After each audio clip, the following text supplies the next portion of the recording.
Okay. Assalamu alaikum, everyone. My name is Reena Noor. I am a third-year medical student, and I'm extremely excited to be teaching you your MOL lecture on fatty acid synthesis. Before we begin, something that I hope you guys appreciated about your course is that it actually ties in really nicely with your endoreproductive course, because I think you guys just finished your feed fast cycle, and now you're taking about fatty acid synthesis, and all of these tie in very nicely with your endoreproductive lectures. So I'd really suggest keeping up with both during this break. And without further ado, let's just begin with the lecture. So, first of all, what is a fatty acid? A fatty acid is a long hydrocarbon chain that has a methyl end and a carboxyl end. So from the diagram, we could see this hydrocarbon chain, just carbons and hydrogens. And over here, we have our methyl end, which is CH3. And then here we have our carboxyl end, which is COOH. And this is important when it comes to the nomenclature. Now, fatty acids make up, they are the building blocks of lipids, and those are essential for our biological functions. And if we were to classify fatty acids into two different groups, we would do so based on saturated fatty acids and unsaturated. Now, what is a saturated fatty acid? A saturated fatty acid is a fatty acid that has no double bond.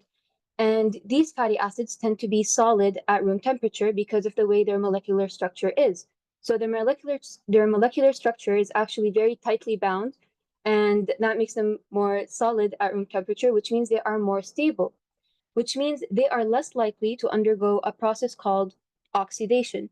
Now, something I want you to keep in mind is that the oxidation that I'm referencing here is different than fatty acid oxidation, which is a lecture that you'll be taking tomorrow. When we say that, saturated fatty acids are solid and that they're more stable and less likely to oxidize, we mean that they're less likely to spoil. So in Arabic, yani, mahi hamdu, okay? And when you're thinking of saturated fatty acids, I want you to think of butter. I want you to think of coconut oils. All of these are fats that are more solid at room temperature. And one thing that I want you to note is that saturated fatty acids are usually linked to an increase in LDL. And this is something that you'll take later on in your course. And LDLs have been tied to have an increased risk of heart disease, which is why it's usually advised to cut down on saturated fatty acids. Doesn't mean you have to cut them off completely, just have them at a balance. This is in contrast to your unsaturated fatty acids, which are fatty acids that have one or more double bonds. If they only have one double bond, that means they are called a mono unsaturated fatty acid. If they have more than one double bond, that means they are a poly unsaturated fatty acid. Now, these tend to be more liquid at room temperature, which means they're less stable and more prone to oxidation, which means they're more prone to becoming rancid. And they're found in olive oil, they're found in, all the seeds, oils, and they would lower LDL and support heart health. So they're kind of known as the good fats. But you need both. You need saturated fats and you need unsaturated fatty acids in your diet. Now, why do we need those fatty acids in our diet? You need them mainly for your energy storage. So imagine you just had a very huge meal. Some of it will be used to make ATP and energy, obviously. But then the rest of it, once you're done getting the energy that you need, the rest of it will be packaged into triglycerides, which is how we store fatty acids in our body. We store them into triglycerides, which are then converted to adipose tissue, providing you with a long-term energy reserve. We also need them to make phospholipids, which are very important for your cell membranes. You also need them to make hormones and any signaling molecules. And you'll have a whole lecture on cholesterol synthesis and the kind of hormones you make from that pathway this Friday. Now, where do we get fatty acids from? One major source is from our own body. We can make fatty acids we can synthesize them ourselves in our liver, mammary glands, and adipose tissue.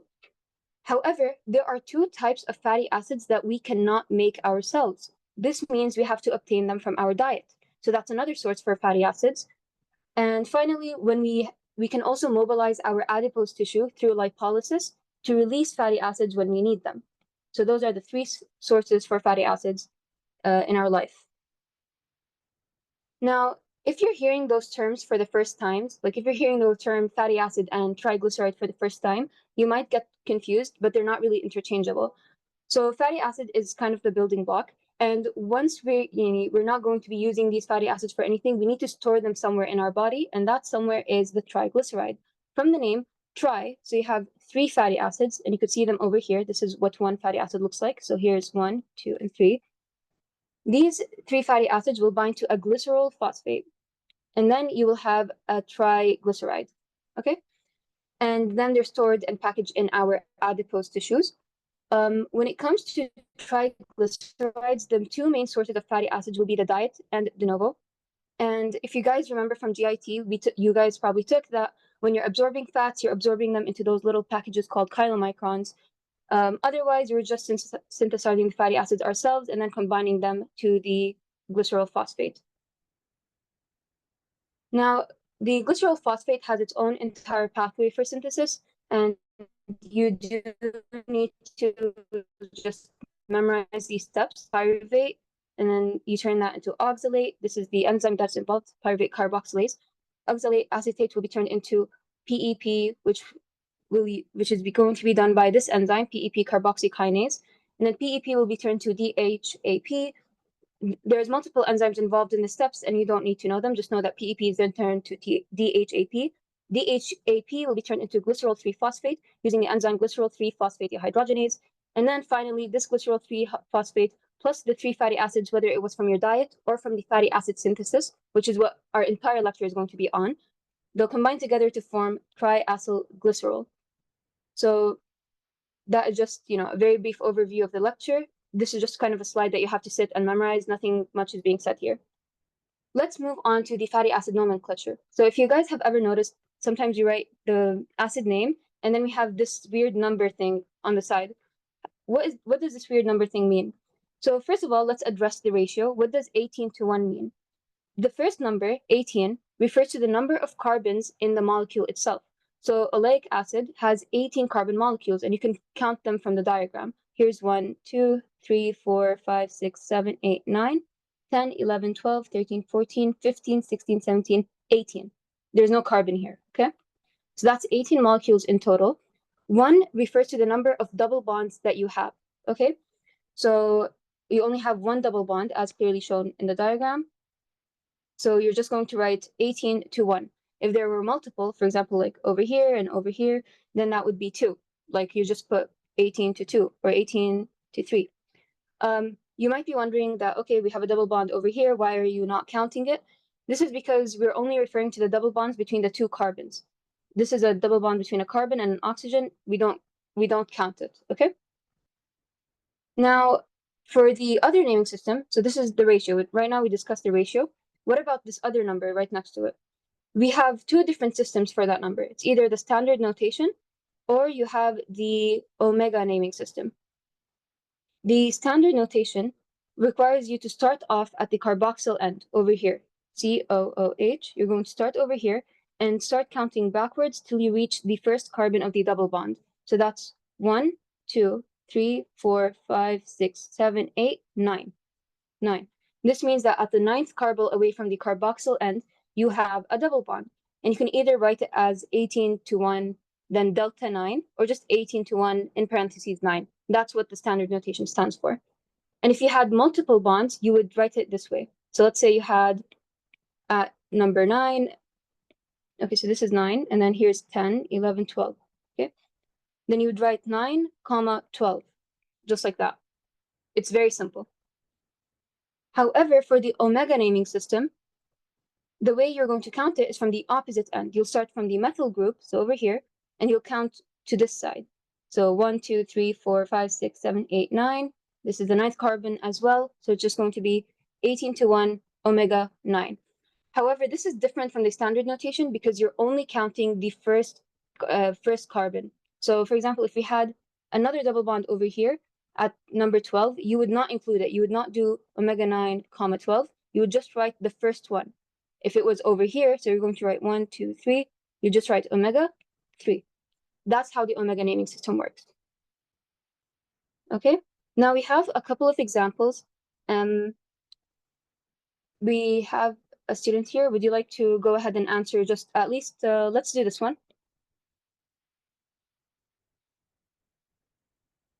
It could either be through text or through, unmuting, just write the standard notation as well as the omega naming system.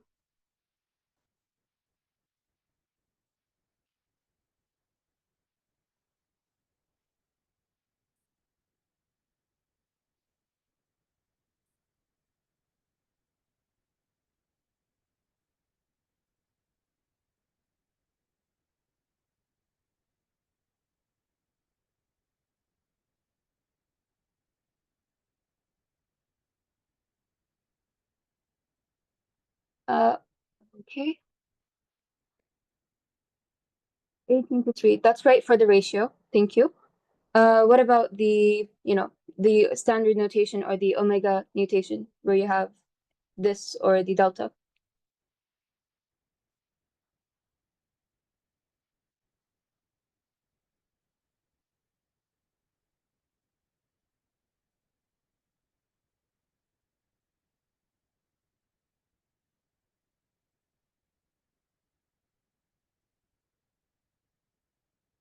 Delta 3. Oh, delta. Okay. So there is a slight mistake, but that's fine. Basically, you mix up the omega and the standard notation naming system. When you're using the delta or the standard naming system, you need to start from the carboxyl end. So you need to start from the end with the COOH. If you're starting with the omega system, then you have to go for the end with the CH3. Assuming you start from the carboxyl end, you'll go 1, 2, 3, 4, 5, 6, 7, 8, 9. Your first carbon is at 9. Okay? And then because we're using the standard notation system, that means you can count all the double bonds. So you're going to continue 9, 10, 11, 12. So you have another one at 12, comma, and then 13, 14, 15. There you go. And that is how you do it according to the standard notation. And if you're doing it according to the omega notation, you will go from this end, CH3, and you'll count 1, 2, 3, and it will be omega 3. So this is actually an omega-3 fat, which I'm sure we've all heard of. Is that clear?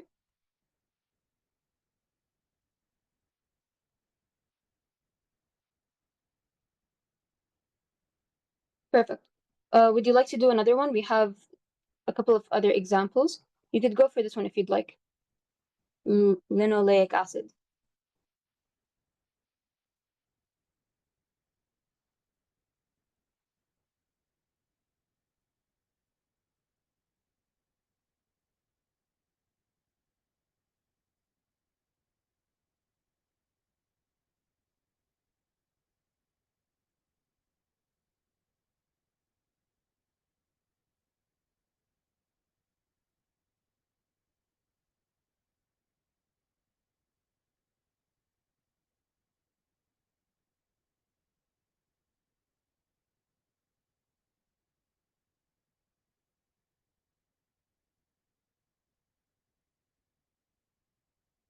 18 to 0. That's for which one? For linoleic acid?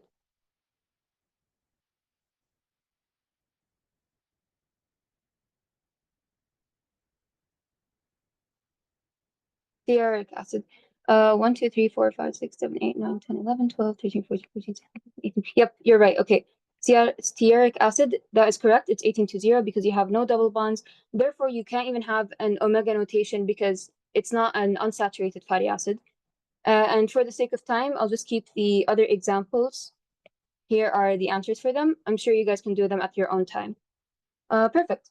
Now, I put this slide for you guys. It's not as a part of your curriculum, but I just think it would make certain questions easier. You don't need to memorize this. You don't need to memorize this either, nor these. I just want you to know these 3 fatty acids are saturated fatty acids, and these 4 fatty acids are unsaturated because they come up often. So I think it's just better that you know them. Now, what are essential fatty acids? If you guys remember, I said earlier that we have 3 different sources for fatty acids. Most of them we can make in our own body. In fact, all fatty acids we can make in our own body through de novo synthesis, except for 2, which is linoleic acid and linolenic acid. Okay, these 2 fatty acids cannot be synthesized in our own body because we do not have these enzymes in our body. However, they are extremely important for our biological functions.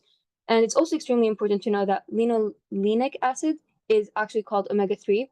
So I'm sure you guys have heard online people talking about how omega-3 is important for your health. They're just referencing linolenic acid, and linoleic acid is omega-6. Okay, why are they so important? So, oh wait, just to re-emphasize, any fatty acid that you cannot make in your own body is called an essential fatty acid. That's what an essential fatty acid is. Okay, so why are they so important in our body? For linoleic acid, our omega-6s, they actually make a very important substrate called arachidonic acid. And arachidonic acid has a very important derivative called eicosanoids. I'm sorry I'm butchering the names, they're just very hard to pronounce. Okay, so eicosanoids actually make four important groups of molecules. You can make leukotrienes, prostacyclins, prostaglandins, and thromboxanes. And these four groups are extremely important for your, for your blood clotting, for inflammation, for your immune responses, for your blood pressure and kidney function. They play a huge role in our body. So when we can't make them ourselves, it's very important to ensure that we're getting them from our diet so that our functions, such as, blood clotting, is working just fine, and that we're able to dilate and constrict whenever we need to. And even hatta like a immune system, leukotrienes are responsible for something called chemoattractants, which are molecules that allow your neutrophils to come to the site of injury and ensure that you don't get an infection. So I would suggest that you memorize these because you can be quizzed on their respective function. And I think, inshallah, you guys know them from your previous blocks. And obviously, just think about it logically. If you have a deficiency in your arachidonic acid because you're not taking your omega-6s from your diet, you might end up with certain symptoms such as impaired growth or reduced immune function or even skin lesions because you're having abnormal inflammation. So we have a very brief checkpoint here. Do you guys have any questions about anything I've discussed so far?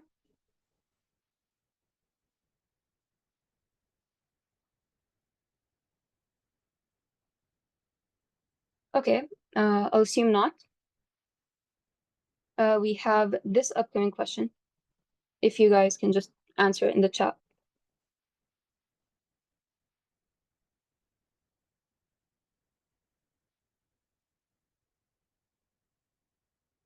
B. Okay, perfect. That is exactly it. It is B. Why is it B? Is because if you look at the presentation, the patient has swelling, itching, skin lesions. The patient history, she's on a fat-free diet, which means she's not getting her essential fatty acids. And what is a very important essential fatty acid? Linoleic acid. That is the only one from the list. Perfect. So now we're moving on to the, essentially your lecture today and tomorrow are about fatty acid metabolism. When you're discussing metabolism of any substance, it's essentially two sides of the same coin. On one side, you have the anabolic reaction, where you're using ATP to make a bigger molecule, which is what fatty acid synthesis is. You're using ATP to make a fatty acid. And on the other side of the coin, you have the catabolic reaction, which is what oxidation is. You're breaking down the fatty acids to make ATP. This is what you're taking tomorrow. This is not what you're taking today. Today, okay, so fatty acid synthesis, one important thing to know is that it occurs in the cytosol. It must happen in the cytoplasm of the cell. Of what cells? Of your liver, mammary gland, and adipose tissue cells. Okay, this is very important. You should know this like your name. This is in contrast to the oxidation cycle, where it occurs in the mitochondria. Another important thing to note is that you usually undergo fatty acid synthesis when you are in your fed state. So, for example, imagine you just had, you overate at iftar, which you're not supposed to do, but that's going to cause a huge spike in your insulin. You just retained a huge amount of energy, and you have a lot of glucose. That is typically the most optimal, environment for fatty acid synthesis. This is in contrast to oxidation, where you're typically at a fasted state. So think about when you're, before you break your fast, you're fasting, you have no glucose because you haven't been eating. That's when it is most optimal for fatty acid oxidation. Now, let's have a brief overview of the cycle. The starting molecule for fatty acid synthesis is actually acetyl coenzyme A. But here's the thing about acetyl coenzyme A. Where are you getting acetyl coenzyme A from? You're getting it from the glucose, which is undergoing glycolysis and then being turned to pyruvate. And then pyruvate inside the mitochondria will be turned into acetyl coenzyme A. Now, you need this acetyl coenzyme A to go into the cytosol, because we said fatty acid synthesis occurs in the cytosol because that's where all the enzymes are. So we need to get this acetyl coenzyme A outside of the mitochondria into the cytosol. But how are we going? But we can't do that directly because acetyl coenzyme A cannot pass through the mitochondrial membrane. It's too big to pass through the mitochondrial membrane directly. So this is not an option. What you're going to have to do is to undergo something called a citrate shuttle, where you turn acetyl coenzyme A to citrate through the Krebs cycle. And then this citrate is actually small enough to easily pass through the mitochondrial membrane, and now it's on the other side. Okay? That's kind of what the first step of fatty acid synthesis is. Once you're done with that, once you have citrate on the other side in the cytosol, you're going to turn it back to acetyl coenzyme A because the enzyme, the molecule that we want is acetyl coenzyme A. However, it's only because it can't pass through the membrane directly that we have to go through this whole entire pathway. Now, earlier, I kept referencing the fact that when you have a huge meal, especially let's say at iftar, you're getting a huge amount of energy. So you have a huge amount of glucose that you need to turn into ATP through the cellular respiration cycles. This is something that you guys discussed in first semester, and even if you don't remember it, that's fine. All you need to know is what I'm about to discuss in the slide. So when we eat a meal, a lot of the glucose that we get from that meal needs to be turned into the 36 or maybe 38 ATP that comes from cellular respiration. And what's going to happen when you first eat a very huge meal is that most of the glucose will begin undergoing this cellular respiration and making a lot of ATP. It's going to keep making ATP until your body says, okay, that's enough. I have all the ATP that I need. From there, there's going to be some feedback inhibition on the electron transport chain, saying that we have enough ATP, you do not need to continue going through the electron transport chain. So now this stage is inhibited. And what happens when you inhibit the electron transport chain is that from the Krebs cycle, you're going to have a buildup of NADH. Because if you guys remember, what you need the Krebs cycle to continue cycling so that you can have enough NADH to go through the electron transport chain to make your ATP. But we just said we have enough ATP, which inhibited the electron transport chain, which means we don't need the NADH to go into the electron transport chain. So this buildup of NADH is going to go back and inhibit the Krebs cycle. And because you inhibited the Krebs cycle, now you're going to have a buildup of a metabolite from the Krebs cycle, which is citrate. Okay, so again, quick recap. You just have a huge meal. A lot of the meal, you just had a huge meal. A lot of the glucose from this meal is going to enter cellular respiration to make ATP. But eventually, you're going to have enough energy. You know how they always say when you have a huge meal, yes, some of it is being turned into energy, the rest is being turned to fat? That's exactly what I'm trying to explain here. So you're done turning some of that food into energy, and then that's going to inhibit the electron transport chain. Inhibition of the electron transport chain is going to cause increase of NADH. Increase of NADH is going to cause inhibition of the Krebs cycle. And because the Krebs cycle is not running anymore, you have a buildup of citrate, which is good because if you remember, we just said that we need citrate. We need a lot of citrate to move from inside the mitochondria to the cytosol so that we can have fatty acid synthesis. So that's just, tying the two ideas together, tying the two situations together. That's another place where we get citrate from. Okay? So now that we've discussed that concept, let's just go back to fatty acid synthesis and focus on it. To organize your thoughts, we have three major stages for fatty acid synthesis. The first one is acetyl coenzyme A needs to leave the mitochondria and into the cytoplasm. We already discussed that. And there's going to be like another minor step. We're going to go over the stage again. Once you're done getting acetyl coenzyme A in the cytoplasm, the acetyl coenzyme A needs to be turned into a substance called malonyl coenzyme A. Okay? And this step is very, very important. It is your committed and regulated step. We'll go into more details later. Finally, once you have this malonyl coenzyme A, you can finally begin with the chain synthesis. So again, quick recap, there are three major stages for fatty acid synthesis. First one being get acetyl coenzyme A out of the mitochondria into the cytoplasm. Once it's in the cytoplasm, you need to turn it to malonyl coenzyme A. Then this malonyl coenzyme A can form like a long chain, which is what your fatty acid is. Okay, so these are our three major stages. And at the bottom, you can see that I wrote 5 different, requirements for this cycle. There are no specific numbers. Like if you remember in cellular respiration, I remember you had to remember, oh, you need 3 ATP and 2 CO2. There's no specific numbers for the requirements. I just need you to know that you need acetyl coenzyme A, you need NAD pH, you need CO2 and ATP, and you need to be in the fed state for fatty acid synthesis to occur. Okay? And now we will begin with the details of stage 1.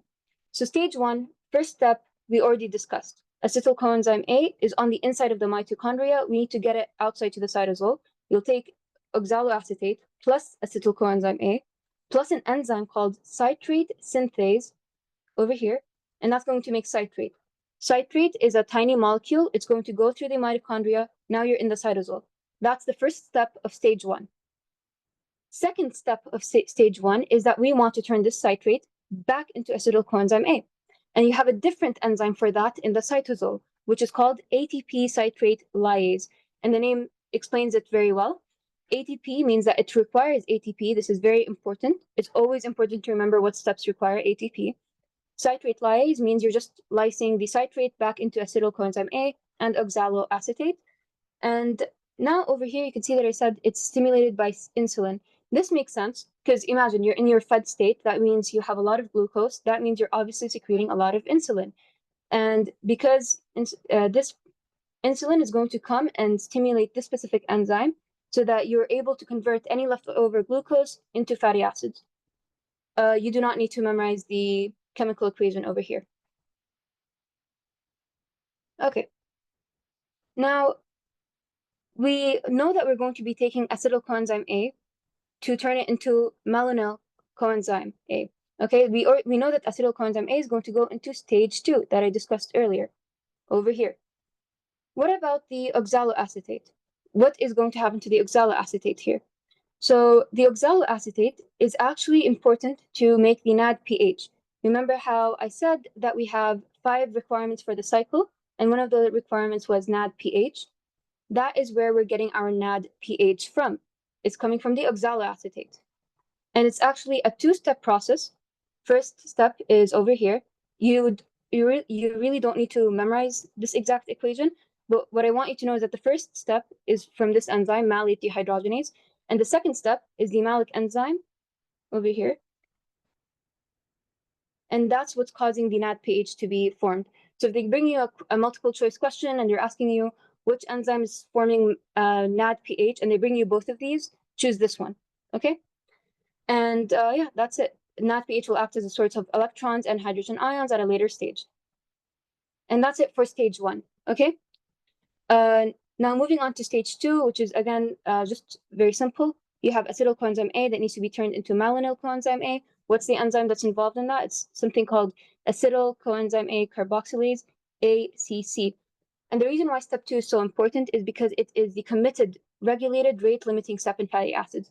Committed meaning that once this reaction is done, there is no going back in the pathway, and you're going to continue making the fatty acid cycle. Okay, once this reaction is complete, there is no other choice other than to make a fatty acid. You cannot reverse this reaction. You cannot go back. And regulated, obviously, meaning that you have a lot of factors that are affecting the enzyme, activating it, inhibiting it, and we'll get into all of that later. Now we have another checkpoint. If you guys have any questions or if you need me to repeat any part, please let me know.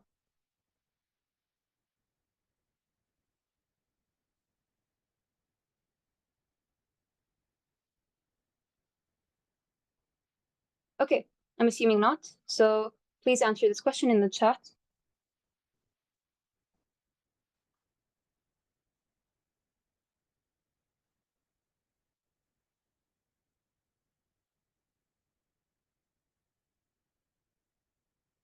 B, exactly, it is citrate. Perfect, thank you. Okay, now we'll be moving on to the regulating factors of ACC. There is a bunch of regulating factors going on with ACC. First of all, let's understand exactly what ACC's function is, and to do so, I'm going to explain it using this diagram from Dr. Abdul Jabbar's lecture. It's very clear. First of all, this whole entire structure, made of 3 different parts, is ACC, which is acetyl coenzyme A carboxylase. It's made of 3 different subunits. The first subunit is biotin carboxylase. Second subunit is biotin carrier protein. And when I first looked at the diagram, I got a bit confused, but I want you guys to understand that this is a part of the enzyme and not the molecule, okay? So this little arm thing is a part of the enzyme. It's a part of the BCP, the biotin carrier protein. And then our last subunit is the transcarboxylase. These three subunits have different function, but they're within the same enzyme, which is the ACC. So in the first subunit, the biotin carboxylase will use biotin and ATP to fix CO2 to the subunit. So the biotin and ATP is going to bind the CO2 directly to the subunit. Okay? And then this biotin and ATP is going to activate the CO2. So that's the first step. You need to bind the CO2 to the biotin carboxylase and you need to activate it. And biotin and ATP play a role in both of these, attaching and activation of CO2. Once you're done activating the CO2, the biotin carrier protein, just like a switch, will remove it from the biotin carboxylase and to the transcarboxylase. It's exactly like a switch. If you notice how the arm moves the CO2, it's like C2O, CO2. Okay? And then the transcarboxylase is going to bind the acetyl coenzyme A to the CO2, making malonyl coenzyme A. And that's exactly how the ACC enzyme functions. Okay? Let's just go back to this slide. So you have acetyl coenzyme A plus CO2. You have the one subunit and then the arm, which is going to transfer the activated CO2, combining them together, and then you have malonyl coenzyme A. Now, in your body, you actually have two isoforms of ACC. The one that I just described is ACC1. Okay, so quick recap, ACC1 is the one that exists in the cytoplasm of the liver, fat, and the mammary tissue. It makes the malonyl coenzyme A for the fatty acid synthesis, which is just a recap of everything we just discussed. Okay, now what about ACC2? ACC2 exists in the outer mitochondrial membrane in these tissues, the liver, the heart, and the muscle. Now, why does it only exist in these tissues? Why is it important that ACC2 exists in these tissues? If you guys noticed, these tissues are tissues that use fatty acids for energy more than they use ATP for energy. Okay? So it's very important that this ACC2 makes malonyl coenzyme A. However, this malonyl coenzyme A is actually going to another enzyme called CPT1 and inhibiting it. Okay, so unlike ACC1, where the malonyl coenzyme A is being used for fatty acid synthesis, in ACC2, you're making malonyl coenzyme A. Like it's the same substance, but this one is going to another enzyme called CPT1 and inhibiting it. And why? Like what happens when you inhibit this enzyme? You're inhibiting beta oxidation, which is fatty acid oxidation, which is the breakdown of fatty acids to make energy, which is, I want you to think about it this way. I just said that the liver and the heart and the muscle are all tissues that break down fatty acids for energy. So obviously, when you're using ACC1 to make fatty acids, you don't want to have CPT1 breaking down the fatty acids at the same time.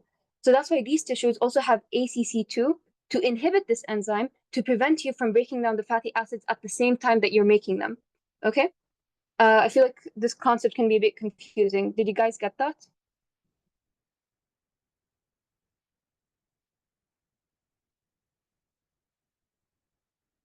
Perfect. Thank you. Okay. Now we're going to move on to other regulating factors.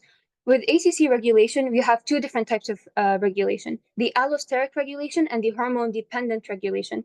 By allosteric regulation, we mean you're going to have a small molecule that will come and bind to the enzyme, and this will either activate or inhibit the ACC. It's as simple as that.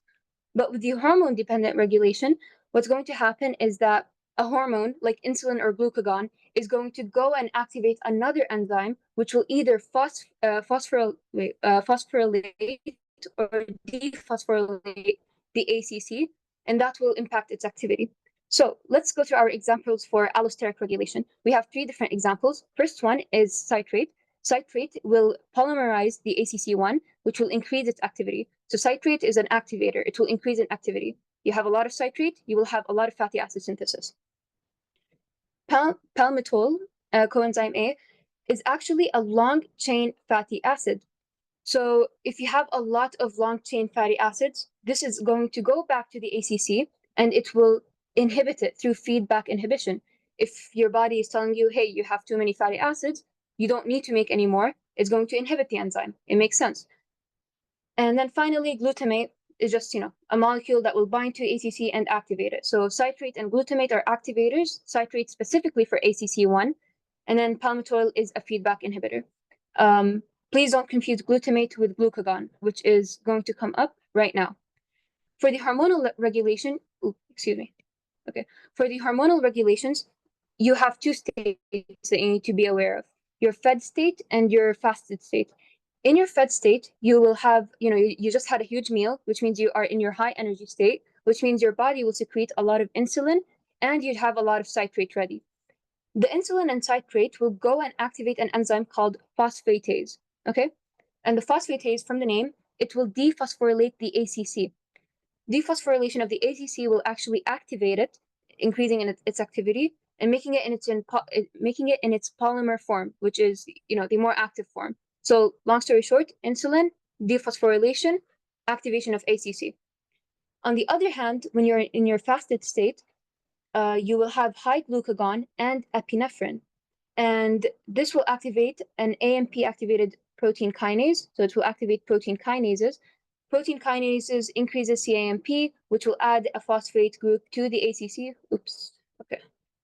Phosphate group to the ACC, and this will cause it to inactivate as a dimer.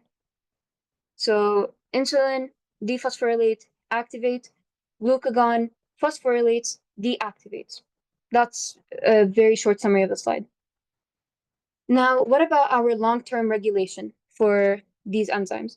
What I mean by this is that sometimes certain individuals follow a more high-calorie diet, and when your body is used to receiving so much energy that it always needs to store the excess in fatty acids, it's just naturally going to secrete more ACEC. It's going to make more ACC because it knows that this is the kind of, this is the norm. So in obese patients, they just might naturally have more ACC synthesis, where in contrast to patients or people who are following a low-calorie diet, because their body is used to not having excess energy, there's no need to have a lot of enzymes that can make fatty acids because there's no excess energy to turn into a fatty acid in the first place. So that means you're going to have decreased ACC synthesis in these patients, but this is more long-term. Okay. Now, I didn't put a question here, but we're about to enter a bit of a confusing part of the lecture. So I just want to know if anybody wants to take like a quick 5-minute break.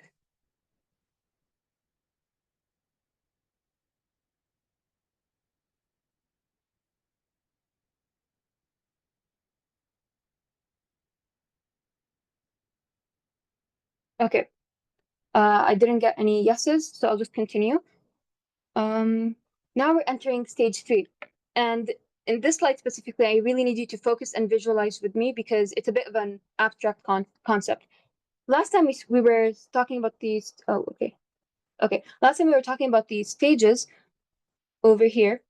We left off at stage 2, where we turned the acetyl coenzyme A to malonyl coenzyme A. And then we started talking about ACC and all of the regulators and whatever.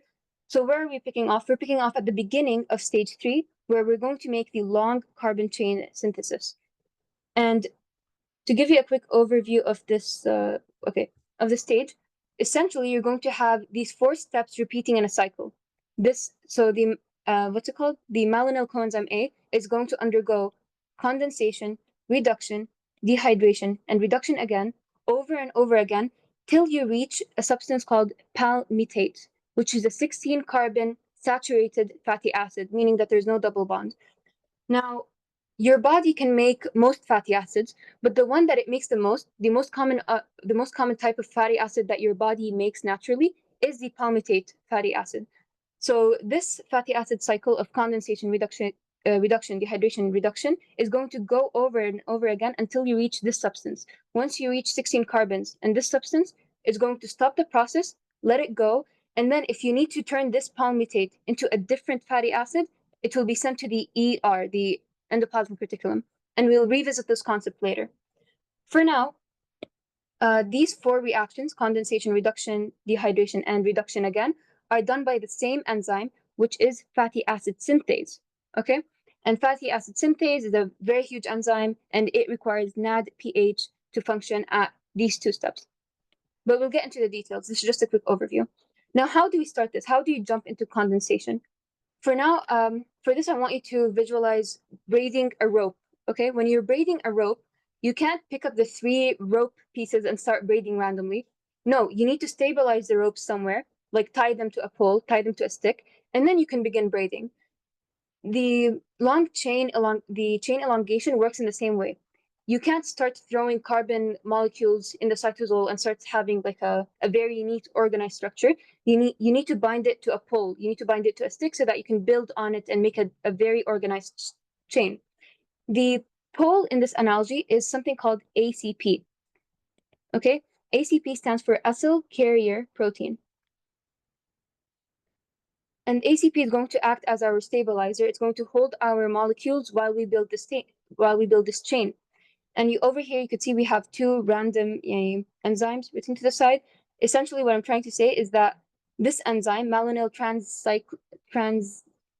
I'm not sure how to read the enzyme, but malonyl transacylase is going to bind malonyl coenzyme A to the ACP. And then this enzyme, acetyl transacylase, is going to bind acetyl coenzyme A to the ACP. Now, this ACP is holding both the acetyl coenzyme A, which has 2 carbons, and the malonyl coenzyme A. And now you begin to jump in with the condensation. This was a very abstract slide. I need to know that you guys understood this clearly, because from here, I think everything's easy.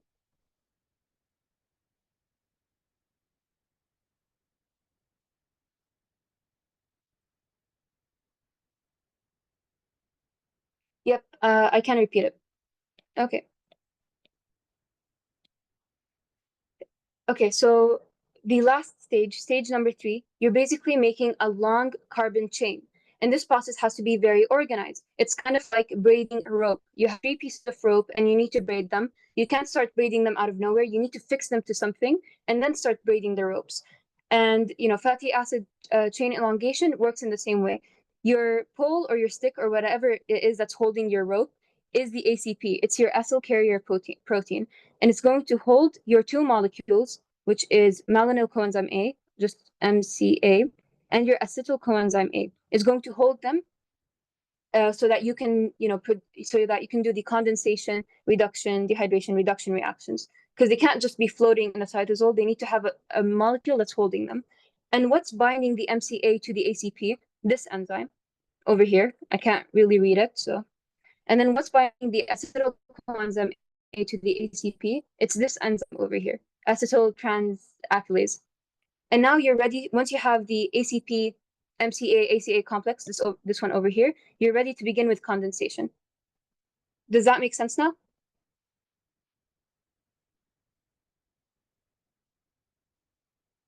Okay, alhamdulillah. So now we can begin. Oh yeah, go ahead. Is what happens is that the acetyl-CoA and the malonyl-CoA both get attached together at the ACP, forming a 5-carbon structure, or Yes, each of perfect. them get attached separately and then they get elongated. No, to the ACP make a structure. You were right the first time. Okay, thank Okay, you. perfect. Yeah. So okay. Now you can begin with condensation. So we said malonyl has 3 carbons, acetyl coenzyme A has 2 carbons, which means after condensation, you are supposed to have a 5-carbon product. But what happens in condensation is that your fatty acid synthase is going to make you lose 1 carbon as CO2, okay? Which leaves you with a 4-carbon molecule called beta keto product. It's just a beta keto product. It could be acetoacetyl coenzyme A, whatever the doctor written on the side, it's just called a beta keto product, which is a 4-carbon molecule, and CO2. That's what happens in condensation.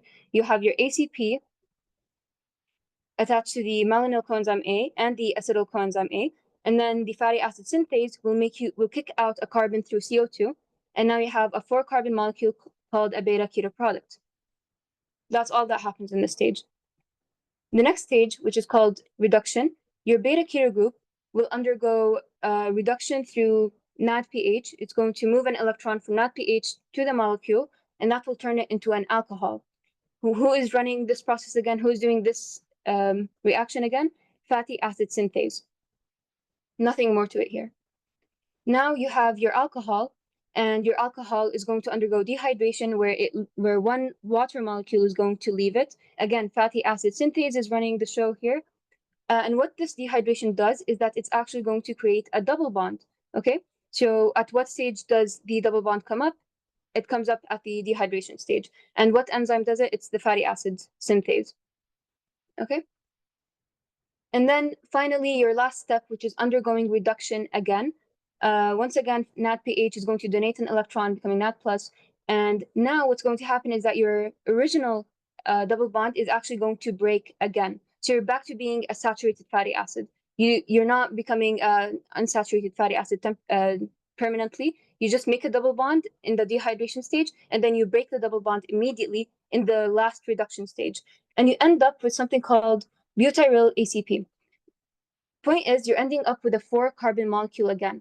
So how are we going from 4 carbons to 16? Because you're supposed to repeat the cycle until you reach 16. This butyryl is going to go back to condensation, where there is a coenzyme A with 3 carbons waiting for it. And then fatty acid synthase is going to bind the two together through condensation. You're going to lose CO2, so they're losing 1. And then that means it's 4 plus 2, which equals 6. And then the cycle is going to keep continuing. They're just going to undergo reduction, dehydration, reduction again, and then 6 plus another 2 from the condensation after that. And it's just a cycle. This part was pretty abstract. So do you guys need me to repeat it, or is it clear?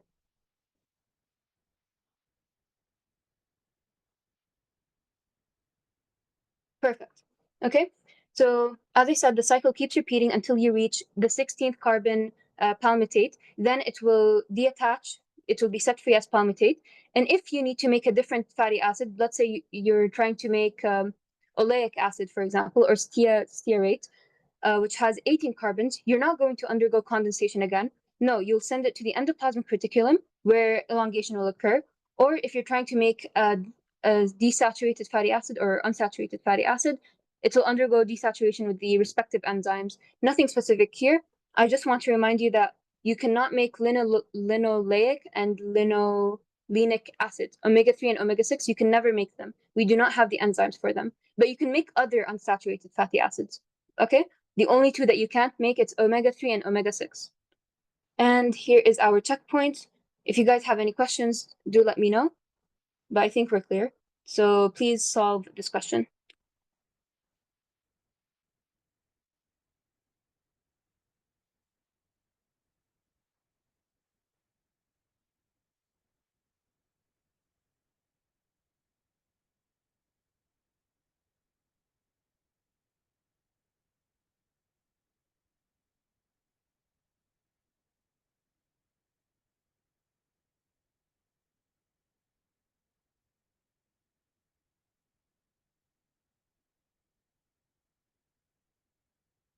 Okay, we have B. Can you explain why you think it is B? Oh, okay. I know why you think it's B. B is not an incorrect answer, but a very important part of the question is which of the following is responsible for reciprocal regulation of these processes? The answer for that is going to be A, because if you go back to this slide over here with the ACC,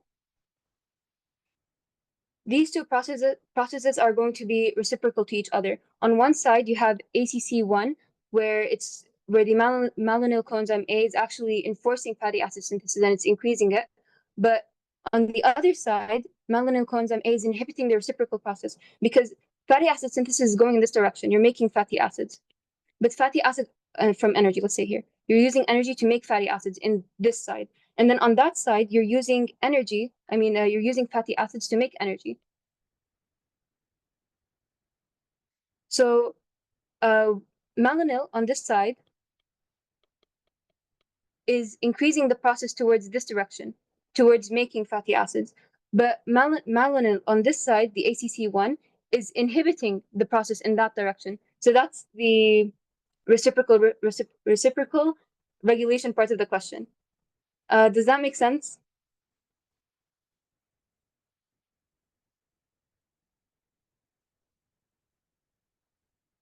Okay, perfect. Thank you. And I think we have one more question.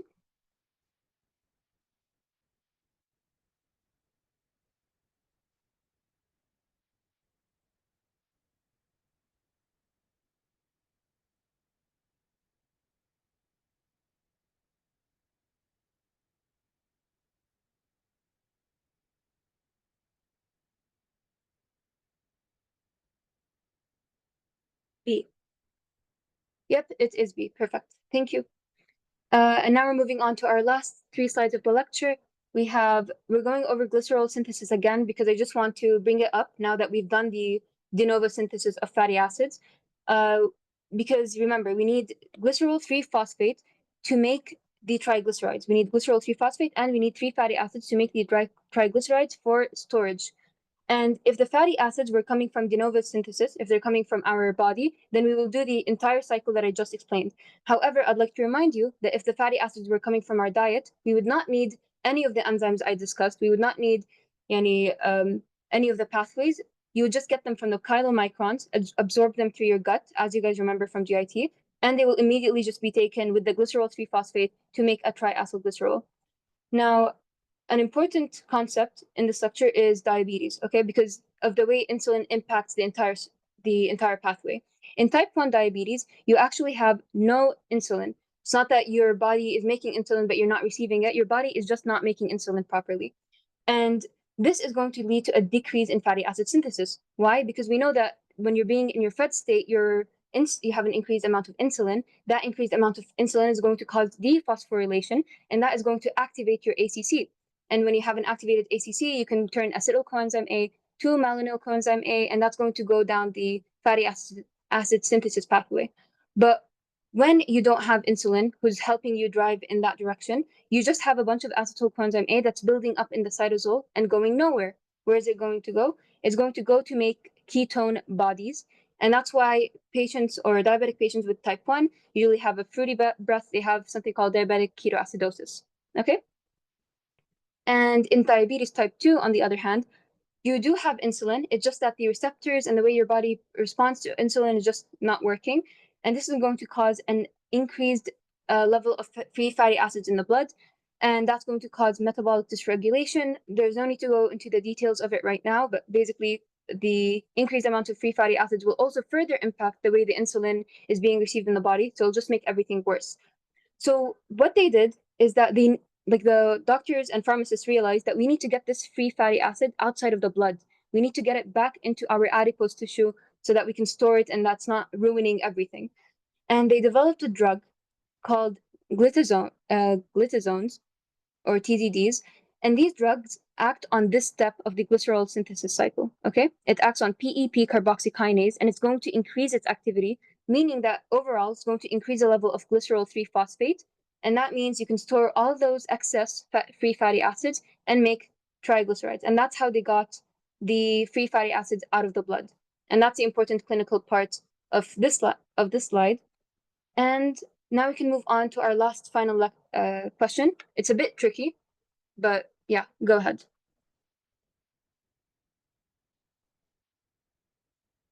Yeah, it is C. Okay, so this question tricked me when I was trying to find questions for you guys.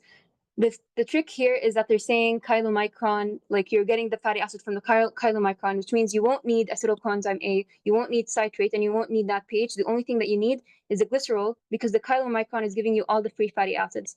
And that's why I kept emphasizing on this concept throughout the lecture. And alhamdulillah, this is the end of our lecture.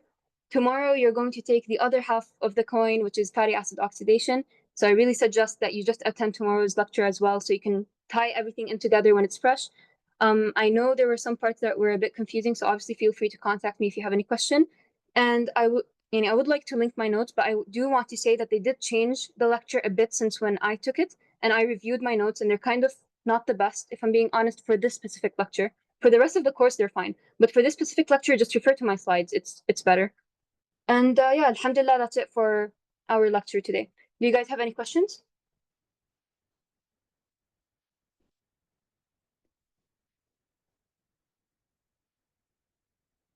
Okay, perfect. Alhamdulillah. That's all from me. Thank you guys as well. Thank you for paying attention and have a good night.